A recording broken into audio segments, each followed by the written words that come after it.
And now making his entrance to the ring, the former two-time heavyweight world champion, Iron Mike Tyson! From what I can remember from the day I was born, it was always hard times, welfare, not much food, no money, crime-infested neighborhoods, murders, pimps, prostitutes, drugs, and it was survival of the fittest. And I had an older brother who was 5 years older than me, so he didn't spend much time around the house. He was in the programs. He was very smart and intelligent. He was the special kid on the block that was always in school. And me and my sister got caught up in the street life. So I was bullied a lot as a kid. I used to have pigeons, and one particular time some bully grabbed one of my pigeons and ripped his head off, and that was the first time I ever got into a fight. And I kind of like won. I was young, like 9, but I kind of like won. And I like fighting ever since because it gave me attention. People would say, hey, you was that guy that beat that big kid up, you was that guy. And I was like, everybody knew me from that incident. And so after that, older kids would bring other kids from different neighborhoods around my neighborhood, and they would pay us to fight each other, and that's how I started fighting. I probably had, wow, in my life I probably had 400 fights.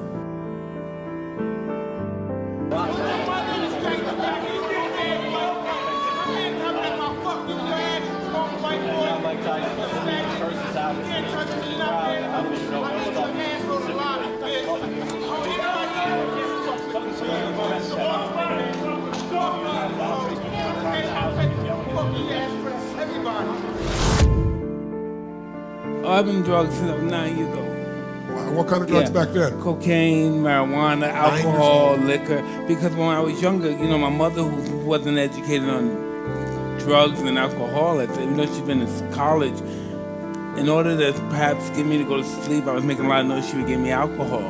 Wow. Thinking I would go to sleep, you know, at that time. And so I started getting into a lot of trouble. By the time I was 12, I was arrested probably 40 times. Everybody in the juvenile and the police department knew my name. Everybody, I was a regular. And so eventually they sent me away, and I was in this place. They sent me there for 2 years. And so I'm there, and eventually I get shipped away to another reformatory upstate New York. And I meet this gentleman named Bobby Stu, who's a former professional fighter. Not a big-time fighter, but just a former professional fighter. 4 10-round fights, never big time. And every weekend he started, he would box with the kids. And then one particular day he boxed me, and he beat the shit out of me, but I took the beating. He hit me in the stomach, I fell down, I got back up, but he kept beating the shit out of me. But I took it, and he thought that was a badge of courage. And so he started boxing me, started teaching me how to box. And then eventually I was, 13 then, I became too good. You know, I never experienced love. My love was hurting people. Yeah. The more people I hurt, the more love I receive. Yeah. And it just was a time in my life I grew up, and I lived that life, and I received love, and I saw what love done once I became involved with my wife and we started having kids. And even though I had children before, I'd never been in a relationship when I was totally dedicated to. Just like I wasn't fighting to be the best fighter I could, I wanted to be the best father and the best husband I could totally become. Yes. Well, let me say about myself, you know, what I've experienced, because I can only speak on myself. My whole life lived with off my ego.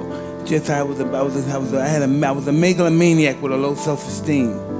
You know, if you said something, I always say I'm nobody. But if it's something I want to accomplish, I'm the greatest. I'm a god. I can accomplish something. But as far as my perspective on myself, I'm shit. Look at the life I come from.